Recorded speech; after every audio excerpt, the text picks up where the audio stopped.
you guys get told this, but you guys, you're so lucky to be able to be at a great place like this. Start with a prayer. That's very cool. It's been a long time since I've been at a place where we started classes with prayer. But I am excited to talk to you all today.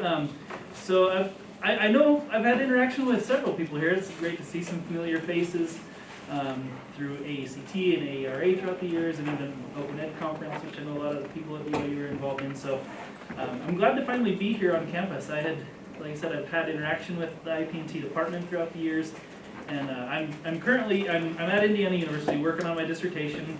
Dr. Kurt Bonk is my advisor. Dr. Graham's former advisor as well. So I don't know if that makes us kind of like brother-in-laws or something, academically speaking, or something. But anyway, but I'm actually living up in Idaho Falls right now while I work on my dissertation and stuff. So I just said, I just need to get down to BYU, and had some talking with Dr. McDonald and Taylor Halverson over in the library, and said, hey, I'd love to come and talk about makerspaces, which is what I'm doing my dissertation on.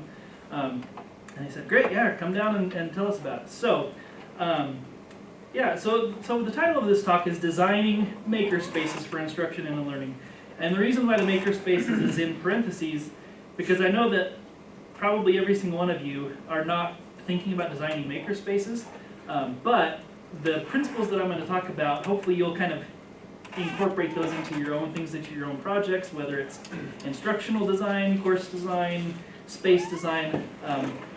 The way this all came about is, as a grad student, I had the really tremendous opportunity to work with faculty members in the School of Education there at IU to basically design a makerspace, and it was really awesome. It was, even kind of in meeting with this faculty member, Kylie Pepler. She's in the Learning Sciences, which is kind of a sister department to Instructional Systems Technology there at IU, and it was great talking to her and going to meetings, and then, when it was time to meet with the architects to tell them what we wanted to do, she was like, okay, great, you go tell them. It was like, wait, you're treating me like an adult as a grad student? Wow, this is amazing. It was just a really great opportunity that I had to work with these architects, because we're trying to tell them all the things that we wanted to do. And if you've never heard of makerspaces yet, don't worry, I'll explain that, and you'll get the idea here. Because it was a foreign concept, and it took a while for the architects to finally start to catch our vision.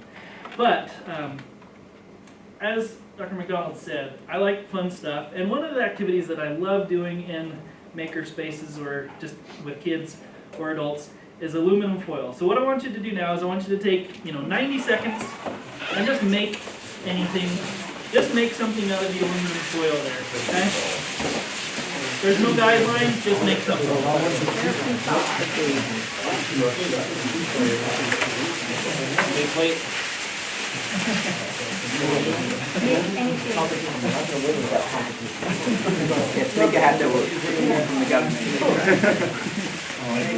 I knew this was going to be a useful question. We had to build code and use that. It's good. I see the faculty members diving in. I know faculty members a lot of times like, oh no, this just is. No, I want everybody doing it. So, just make something.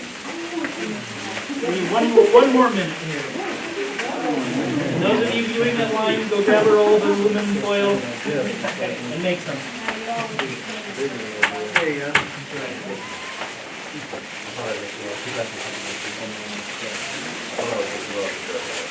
Is that alright if I take some pictures while you're doing this? Yeah.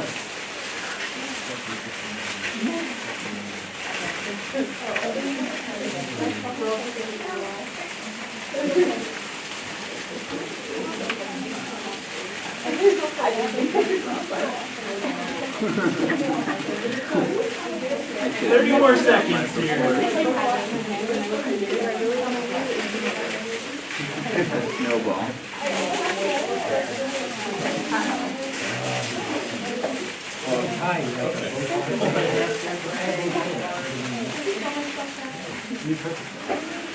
All right, so kind of wrap it up here. I want you to do a little think, pair, share. Turn to your neighbors and just kind of share what you made.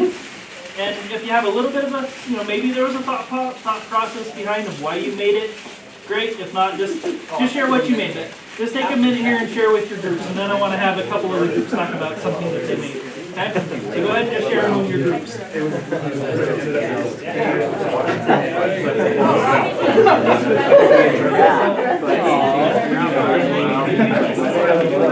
The giraffe scan.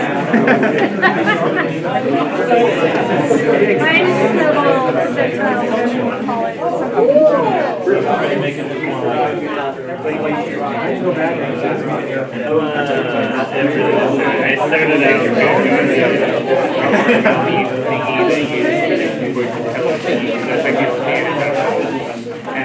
And then it kind of was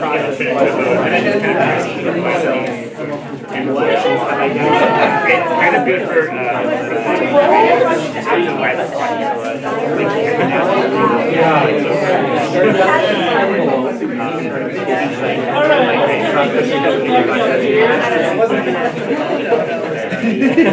So do I have any volunteers? Somebody want to share, something that was made in their group, and just what was made? Let's get maybe somebody in the back there and then somebody in the front. What was something that somebody made back there? Anybody? I'll go ahead and speak. What started off as, I was like, I could just make this into a simple paper airplane, ended up turning into a smaller actual airplane. Because as I was toying around with it, I realized, this is tinfoil. This is not just paper. You can mold this and it will stay so much more better than regular paper. So that was my little creation. Exactly. That's exactly that's the design process, right? Thinking, hey, this isn't paper. You can do different stuff with foil. Perfect. Somebody up here in the front, what did somebody make that they want to share? Pick on something? You want to share your flower? There's a great flower here. Yeah, his little brother does Yeah, perfect. So I've got some questions here. So how would this activity change if I changed the constraints on you? If I said, okay, if I didn't have these sheets of foil, what if you had a big long roll of foil? Would that have changed what you made? If you have the real thick, heavy-duty aluminum versus lighter stuff. What if I said, okay, you have an hour to make something? Or what if I said, you can make something, but it has to be something that you could use in your house or in your classroom? The material itself doesn't change, but it plays a really important role. Or, a great activity that I know a lot of people in maker spaces or hack labs or fab labs or different things, they'll do, like hackathons, so kind of like an Iron Chef America type activity where you go to a space and you have 2 hours and they'll have a secret ingredient. What if you just had a ton of aluminum foil and you had 2 hours to make something? Or if you had zip ties or something like that. This is the kind of design thinking that maker spaces kind of bring about. By a raise of hands, how many of you are kind of familiar with the term maker spaces? So about half, 2/3, good. Really the big idea with maker spaces is it's just simply getting back to kind of hands-on learning. Especially schools in the 90s, 80s and 90s kind of took out all the home economic classes, got rid of shop classes with budget cuts and everything else. And now, it really kind of started here. Here's a couple examples too of these are some things that other people have made when I've done this. You see that one in the middle, they also took Post-it notes that they had at the table and incorporated them into their designs and things too. But the maker movement, back to this really has kind of gained popularity really the past 10 years especially, maybe even a little bit further back. But there's a group called the Make Media organization, which they produce Make Magazine, which you may have seen. And it's really, kind of this do-it-yourself crowd that was really popular back in like the 1950s and 60s. Do-it-yourself was everywhere, and it kind of went away. And now it's kind of coming back. And then through this, educators started to say, hey, wait a second. We can do a lot of stuff with this in education too, and kind of this hands-on learning. And so you started to see maker fairs pop up, and within these maker fairs where people are sharing, huge things that they're building and welding at their houses, you also started to see, hey, maker education parts of these where they're talking about how can we use these principles. And now there's even entire schools, like the Tinker School is one in California, that like the whole entire school is based on tinkering and taking stuff apart and learning through that hands-on process. And so like I said, I got to be part of this, the School of Education. Dr. Graham might recognize this. On the left hand at the top, this is what was called one of the IST student lounges. They called it the Cyberport because it was real fancy back when they first got high-speed internet and things like that. And right next to it was kind of a associate instructor, Carol lounge, study area. But they were kind of underutilized, and so Dr. Pepler had been going around and working with schools, even some local schools in Bloomington, to kind of get maker spaces or maker carts. And yeah, we're getting these 3D printers in the schools. I said, wait a second, we don't even have this at our School of Education, for our own future teachers. And we need to get a space here at IU where our future teachers can go. So that was one of the things that was fairly unique about this space, is we're in the School of Education, so we're building and we're making, but we're really focusing on the learning and the teaching. And so, we kind of started our plans. That upper right-hand one, that's actually a thing that I made. I'm by no means like an architect or designer. That's just foam core board that I cut to say, hey, this is kind of what we're thinking. We want to knock down the middle wall so it's one long space. It's actually it's a little bit more narrow than this space, but it's about the size of these two rooms, so it's not huge. And we said we want to have, you can see the hallway here, but we wanted that to be glass wall along the entire hallway. That was a big deal for us, and I'm going to talk about that as one of our key design principles. But then you can kind of see down here the renovation kind of going through, and then now, so these are some pictures here, and I have a little quick video that I'm going to show that'll give you a better idea of kind of what it looks like and some of the activities that are happening in this makerspace. So this is just like a 2-minute video.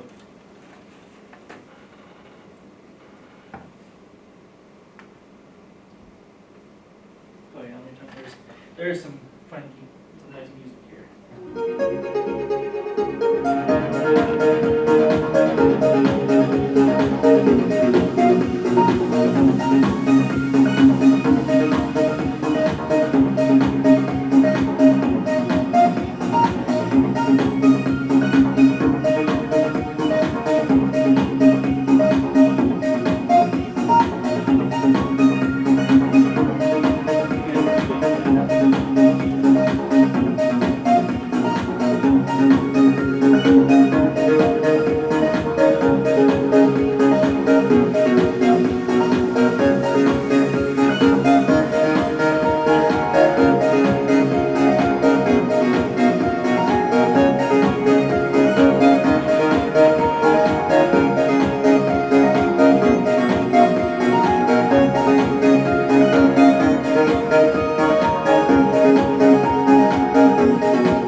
So that hopefully gives you some ideas of, what this makerspace. We tried really, really hard. We didn't want it to just be high tech. Certainly 3D printers that's kind of the poster child device of makerspaces, if there is such a thing. And also laser cutters. But also we wanted to make sure we had lots and lots of Play-Doh and lots of duct tape and kinetic sand and felt and things like that, because there's so much that you can do with crafting materials in an education space as well. Which made my job very difficult, as I had to work with the purchasing for the university, saying, okay, yeah, we need a $3,000 laser cutter, and I need $200 worth of Play-Doh. And they're like, wait, what? I promise, just let us buy it. And it took a long time, but finally we kind of got there. It literally took basically a whole semester to kind of get the purchases going and get all the materials. But what I want to focus on today is I've got kind of 4 design principles, and these principles were, they very much, we use them throughout the beginning planning stages, and they kind of emerged. Some of the other grad students in the lab that I was a part of had actually, as part of a bigger kind of grant and project, had gone around and had visited a lot of maker spaces, especially a lot of youth-serving maker spaces. Like there's one called the Digital Harbor Foundation in Baltimore that does a lot of stuff with children and things like that. So. The first one that I want to talk about here is openness. And in openness, and again, as I'm talking about these, think about how they can maybe relate to instructional design or whatever your projects are you're working on. But by openness, again, here's that glass wall. So again, Dr. Graham, probably this is a lot different than when you look down this hallway. And it's amazing the comments as people as they walk down this hallway say, holy cow, this hallway is so much lighter now. Were those windows always there? Did you put in a bunch of new lights in the hallway? Like, nope. We just took out a wall. So imagine this room, if that was all a glass wall, how would that change? How would that change things? And that was a decision. We had to fight fairly hard for it because it's more expensive to do this than it is to just put up drywall. And you lose some things. You can't really put electricity on there. you know, we had initially envisioned we wanted like a glass shelf kind of at the top running the whole place where we could hang things, but that really wasn't possible structurally and things like that.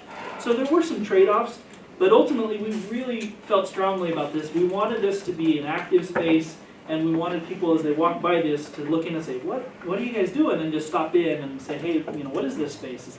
Is this new?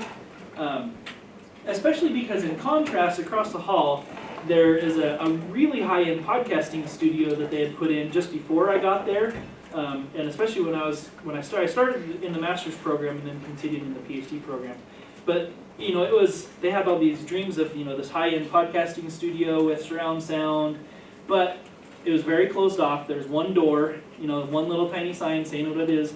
When they first put it in, you know, they'd spent so much money that they made it very hard to get access to it. You know, you had to have like faculty approval and stuff like that. So guess what happened? After 4 or 5, 6 years, not many people are using it, so now they've kind of just turned it back into a classroom. It kills me, because they spent twice as much money on that, and they spent a lot on that compared to what we did here, and it's just across the hall. You know, and a lot of times, like, I would take people over there and show them, they're like, wow, this space is amazing. Yeah, this has been here for 10 years, where our maker space has been here for 6 months, kind of thing. So we really thought about openness a lot. This is kind of looking from the inside. You can see, you know, we kind of used the ledges there. We really wanted people to showcase their designs and share those ideas. And even in our shelving and our cabinetry, there was some existing cabinetry along one wall, but we just said, hey, that's just not what we're looking for. We wanted kind of open. We didn't want doors.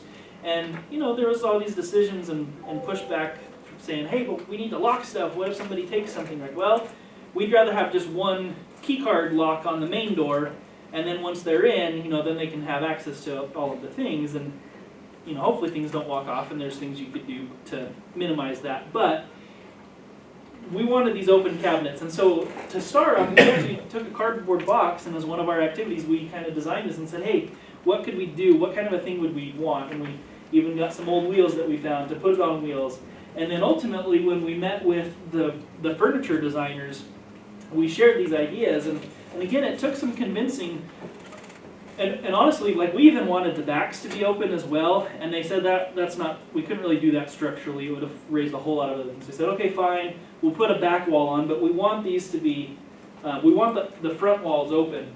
And you can kind of see the way they did it. This one is actually vertical for our laser cutter, because we use a lot of material like sheets of acrylic or wood that we wanted a vertical storage rather than horizontal. And then on these other ones, you can see you can kind of adjust these, you know, in a whole bunch of different configurations. Because in some we might have a sewing machine, where others it's, you know, just markers or things like that. But again, we wanted people, when you're in this space, we wanted you to be able to look over and you see, oh, there's a whole big box of Sharpies. Oh, I could use those. Or, oh, I didn't know that there was, you know, this box of felt. Can I use it? Yeah, absolutely. You can use those things as well. So that openness even in the furniture. And then in the shelving, you can never have too much pegboard is my new philosophy in life. And this is metal pegboard, so it's pretty strong. So again, when we were talking about, oh, we definitely need shelves, but we said, hey, can we just have like pegboard shelves? Because now guess what? Again, you see the things on there, and actually those are full of bins of stuff now. And guess what color our bins are? They're all clear, right? So you can see what's inside them. But guess what? If we don't like that configuration after a year, we can take all that down and totally redo it.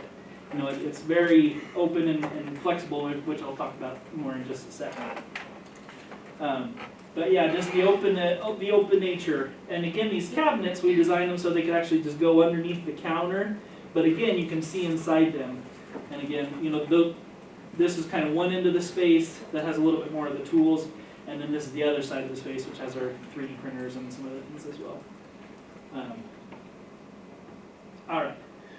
So openness, that's the first principle that I wanted to talk about. The second one is flexibility. And again, you see a lot of these, you know, overlap. But just in thinking about things a little differently, you know, that's what a lot of the makerspace idea does. It just allows you to think about things from a different angle and say, well, in education, we don't talk a whole lot about encouraging people to fail, right? And why not? You know, you learn a lot through going through those experiences where it doesn't work out. And so having the flexibility was an important part. So I kind of mentioned this already, but in our first meetings with the university architects, we said, okay, we want to have, you know, we want to have some hand tools like drills and wrenches and screwdrivers and those things. because we're definitely gonna want to be able to have sewing in the space. But we're gonna have 3D printers and laser cutters, and we need a place where we can do soldering. And so then this is their first design that they sent back to us, or when we met. They said, okay, great, here's your 3D printing table, here's your soldering table, here's your, and so on. And I said, no, wait a second.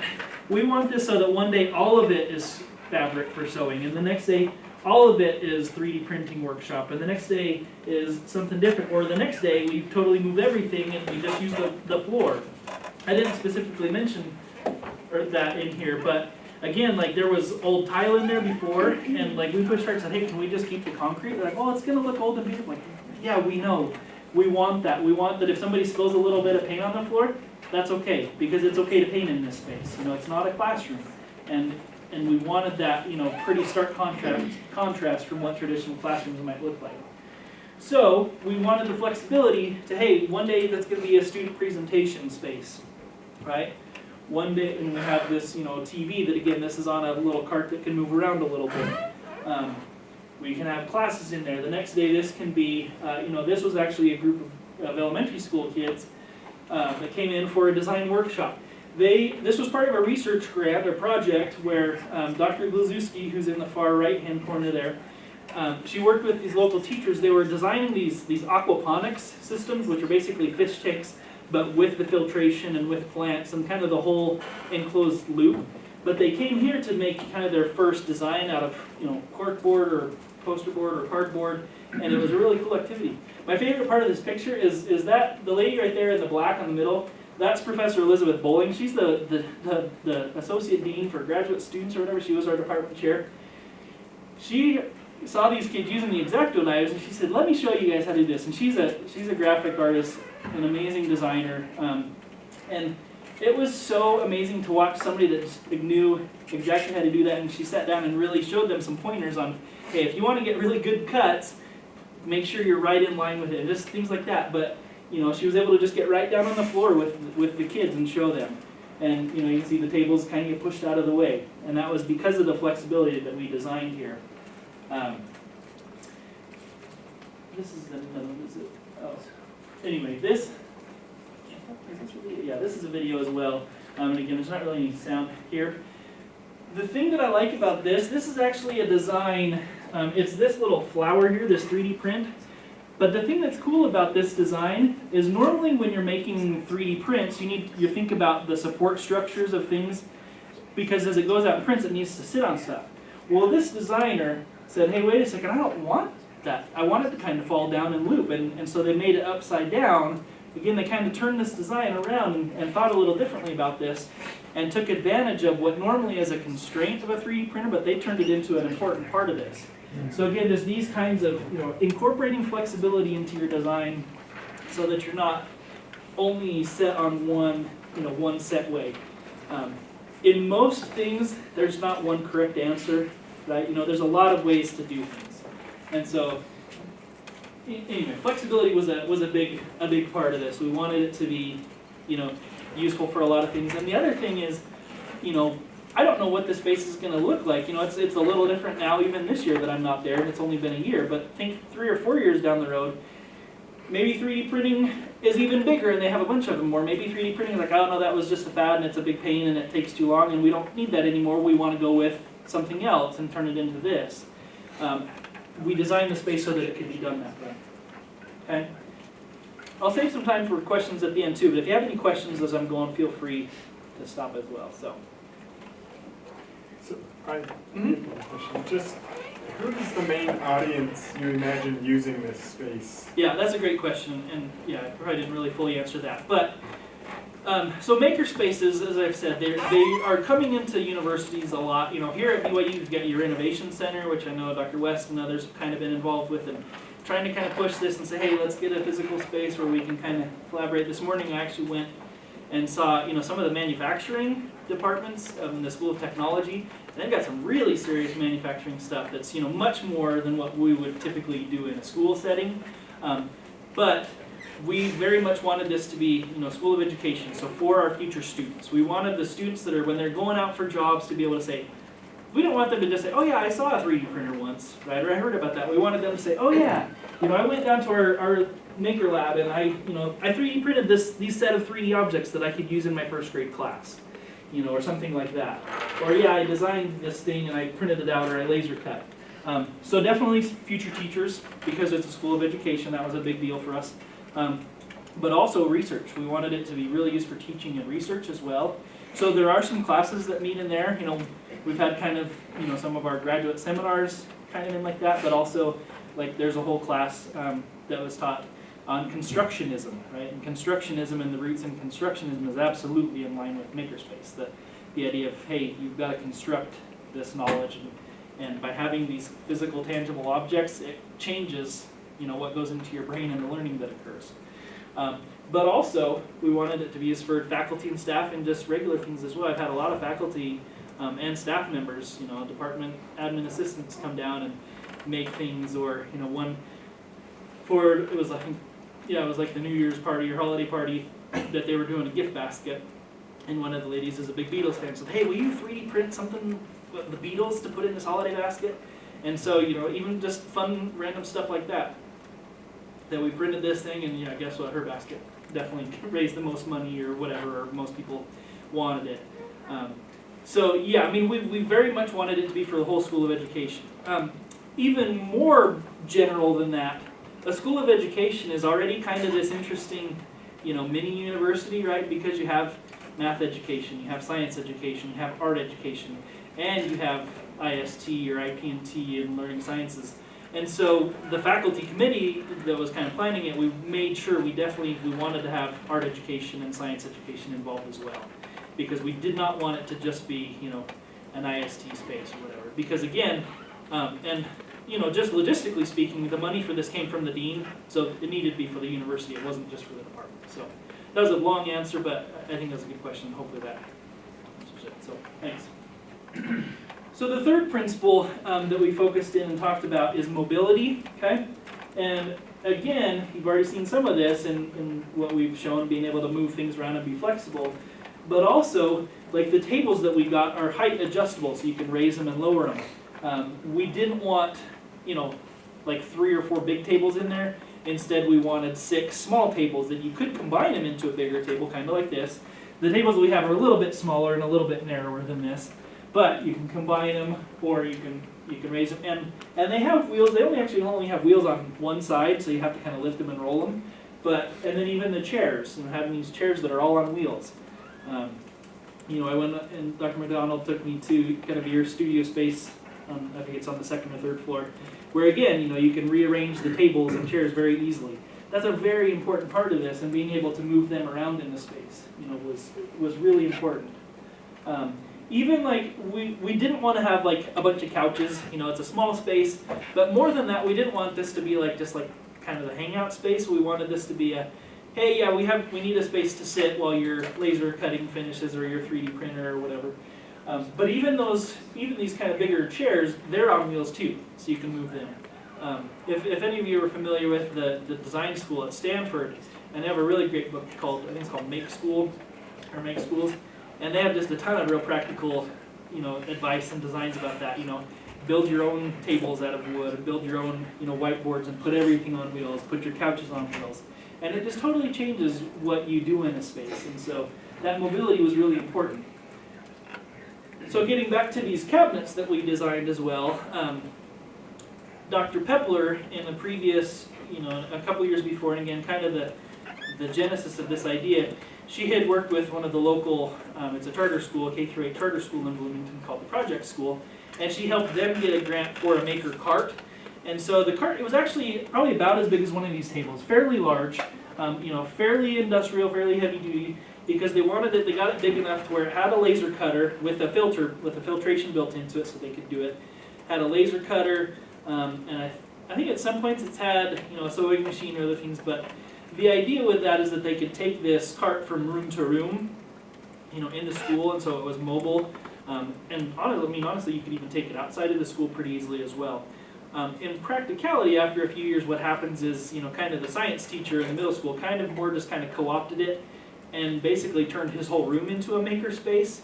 But certainly other teachers, if they want, can still go up and use that and take it down there. And so we thought about having a bigger cart like that. But because of our limited space, because of the limited storage, we instead said, no, let's just really focus on making these cabinets, really high, really good quality rolling casters on the bottom. So that they can be, and they have been used, where faculty, maybe they wanted to bring the class down, but there's already something going on in the makerspace. But we can say, hey, we can load up a cabinet with the materials. We could take this to your space, and so they can take these out, to a classroom around the school, and have it be mobile.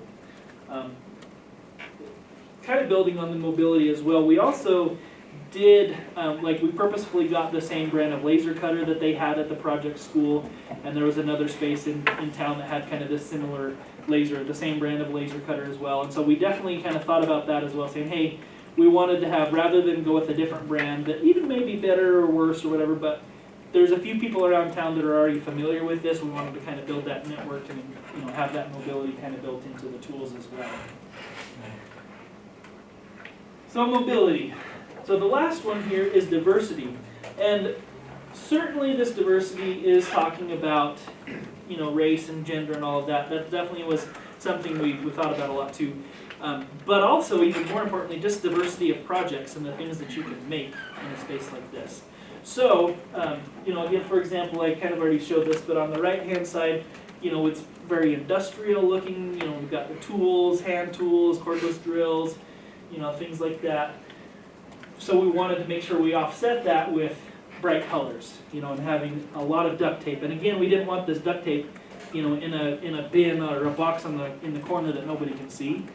This is part of the design of the space. It becomes part of the space. Up in the top there, there's boxes of yarn, or some of those were toys at different times. But kind of having these knitting materials, yarn and thread. And there's certainly been some cool projects around like e-textiles, where you take conductive thread and you can teach circuitry to kids by them actually making the circuit with the conductive thread and LEDs. So it's a lot more. Some of you've probably seen like snap circuits and some of those kinds of toys, and some of those are cool too. But the actual they're making the circuit with thread and LEDs, and making like a little bracelet or cuff or things like that. So definitely making sure that we had a variety of materials available. Again, in that video, if you go back and think about that video that I showed a little bit ago, all the Play-Doh. Did you know Play-Doh is conductive as well? Because of all the salt in it. There's some really cool projects called squishy circuits, which you can buy, and yeah, you can stick LEDs and batteries in and buzzers, and you can make designs out of Play-Doh. And the kids can see what happens when if they try to stick it all in one ball, that doesn't really work. You have to have two so that it actually makes a circuit. And when they squish it together, that creates a short circuit. It doesn't work anymore. So just having this wide variety of projects. And then, guess what else happens pretty soon after the space is there? You get people stopping by, oh, I've got such and such at my house. Do you guys want that? Of course. One faculty said, oh, do you think that laser cutter, can it do leather? I'm like, I think so. I've never tried it yet. She's like, oh, I'll bring some in. And so she brought it in, and she found a design where she actually laser cut a design for like a little leather handbag. And she also had like kind of a family crest that we etched on the front of it with the laser cutter, because it can etch as well as cut. And she's like, well, I've got a whole bunch of leather. Do you guys want this? Well, yes, of course. And so people just bring in supplies too. And so quickly it becomes a problem of management, and that's a difficult thing for a lot of maker spaces is, how do you throw stuff away but also keep the recyclables and fun stuff available to do cool projects? So it's a balancing act there. But again, just having a diversity and a wide variety of materials available. And then the way this plays out is seeing the projects that come about because of this. This one here on the left, this is a kind of a cloak. It's part of an anime costume that one of the grad students made. She's in a cosplay. She's actually doing research around cosplay and kind of the narrative, the way people tell stories by dressing up as other characters, and some really interesting stuff there. But she made this, and she's kind of an overachiever. So she's like, oh, I wanted to sew this. Like, well, have you ever sewn anything? Like, no. Like, oh, okay, go right ahead. Normally people start with like a pillowcase or something, but she dove right in and she learned how to sew, and it turned out great. But she sewed this, but then also these are kind of little clouds.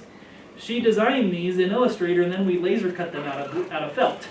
And then she sewed them on. And then on the inside, there's actually some lights on some of these, so she did some e-textiles components to it. And this kind of brooch thing up there, she 3D printed that, you know, and so like in this one little costume that she did, you know, it took her a long time. She did this as part of it was a fine arts class that she was taking, but you know, she learned a lot. She learned how to sew. She learned about 3D design.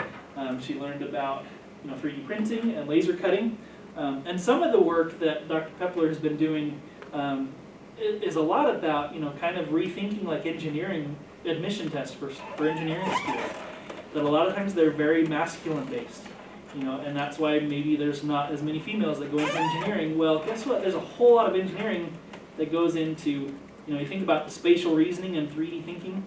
Guess what clothes are? That starts as a flat piece of fabric. And how do you turn that into something 3D? There's a lot of math involved, but people don't automatically think that way. But when you bring it out and you talk to them, they're like, oh yeah. And so just maybe in how we think about, getting students into an engineering program, by using different materials, it might totally change, who is interested and who comes to the program. The one on, oh yes, Dr. Graham?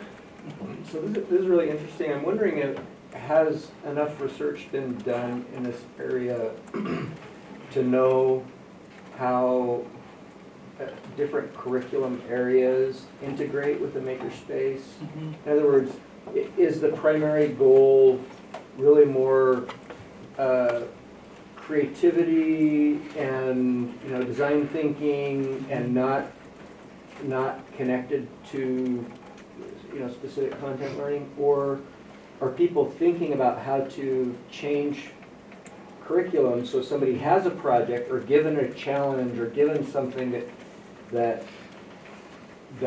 is fun and creative, but is also helping them to develop their geometry skills or their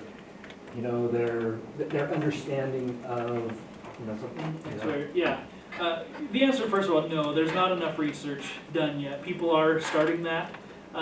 The thing that's interesting too about, you take this exact same space, if you put it in a business school, it's now an innovation center totally focused on innovating new products, right? If you take it and put it in an engineering school, it changes what the focus is. But in an education context, it can kind of cover a little bit of all of those kinds of things. So no, clearly they need more research on that. But yeah, there are people starting to incorporate design curricula around this. But yeah, definitely needs more for sure. But.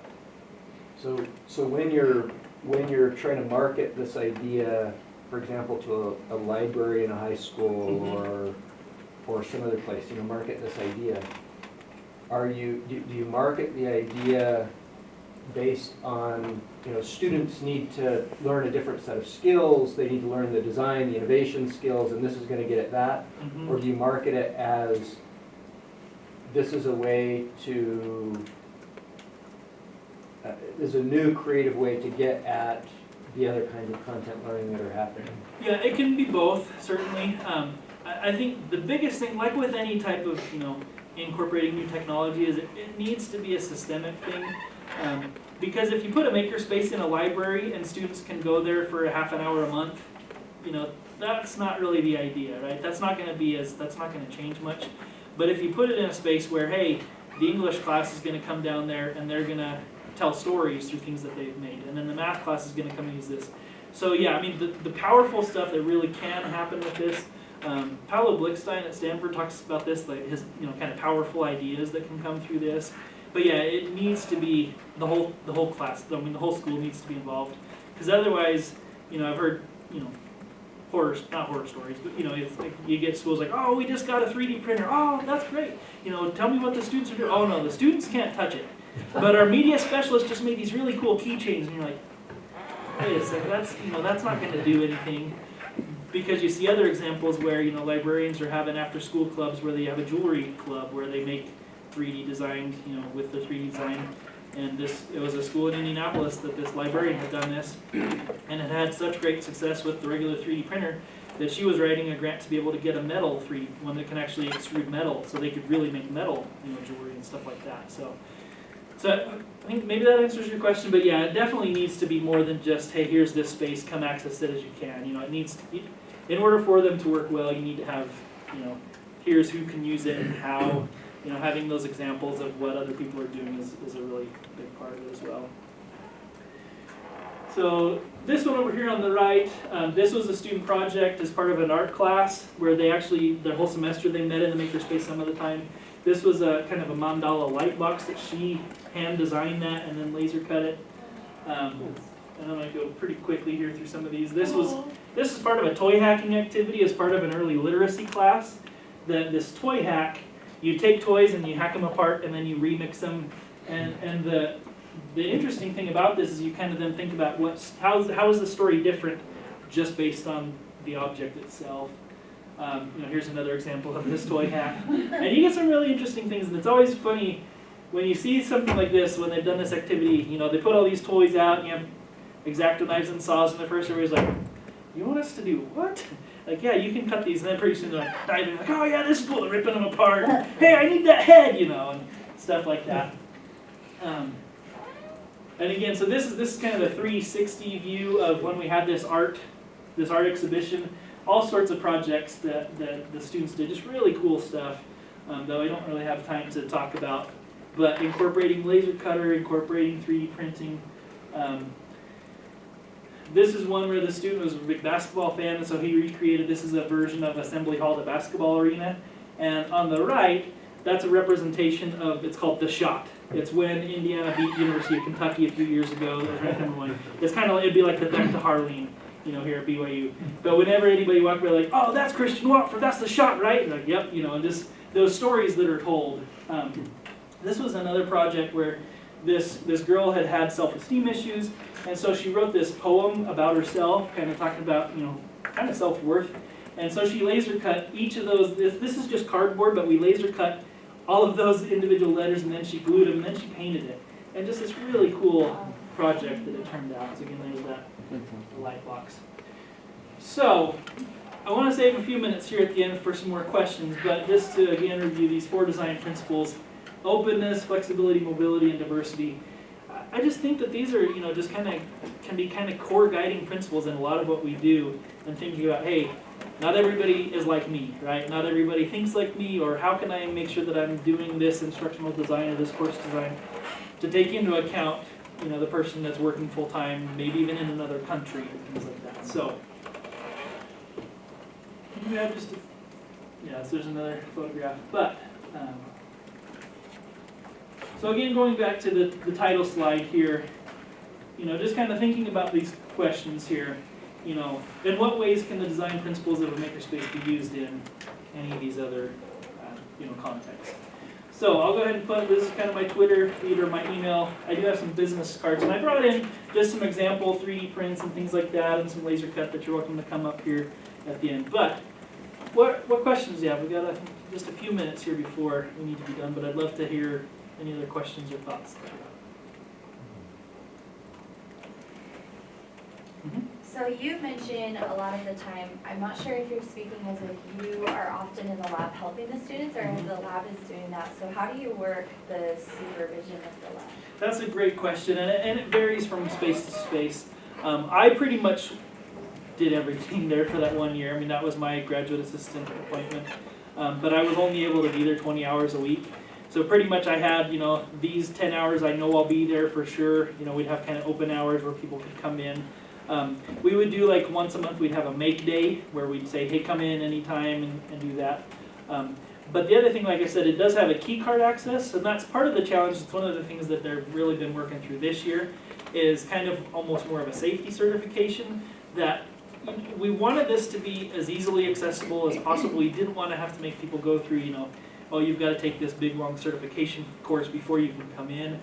But, you know, there are knives and, you know, things like that. So yeah, so they've been developing things where in order to, like if somebody's there that works there and it's open, yeah, anybody can come in. But they're also kind of got this process now where if you go through and you get this, you know, certification, for lack of a better word, then they can say, oh, okay, we can give you access with your student ID card and they can go in anytime. So that's been an ongoing challenge. Ideally, there'd be, you know, like a full-time manager that could really be there all the time and work with faculty as well as students and things like that. But certainly safety is a concern, and anytime you're talking with, you know, kids and parents, they get concerned about it. But for the most part, you know, kids don't want to hurt themselves, you know, they generally don't, but we get way more worried about it, right? Like, oh, you've got X-Acto knives in there? Like, yeah, we kind of make sure that we watch them, you know, make sure that there's parents and stuff too. I'm wondering about the use of a makerspace that's somewhere in between an informal space and, you know, a formal classroom space. And just wondering, like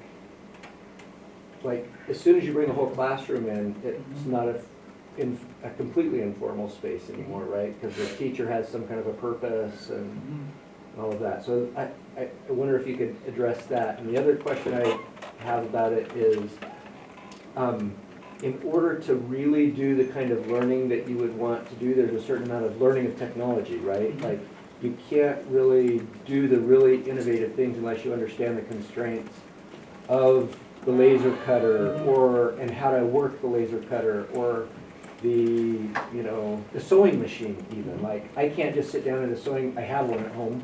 I can't just sit down at one and do really cool stuff. I could sew some really basic stuff, but until I understand the constraints and have actually learned the technology a little bit, I can't use that as an effective tool. So if it's a completely informal space, there has to be a way for them to learn how to use the tool without somebody to teach them.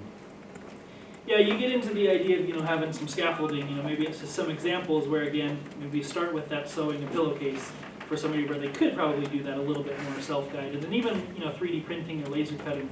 Our 3D printers, you know, it's not, at this point, people are not, you know, making their own designs. They're going out to thingiverse.com, which is a website where there's tons and tons of designs that other people have already made, and they're just downloading it and bringing it and printing it. So they're not really designing it, and that's the first step, you know, and then the next step is taking existing design and tinkering it or changing it. So certainly if it is a fully informal space, self-guided space, yeah, you could have, you know, here's some activities on how to make X, Y, or Z, or how you can start building a circuit using these materials. So yeah,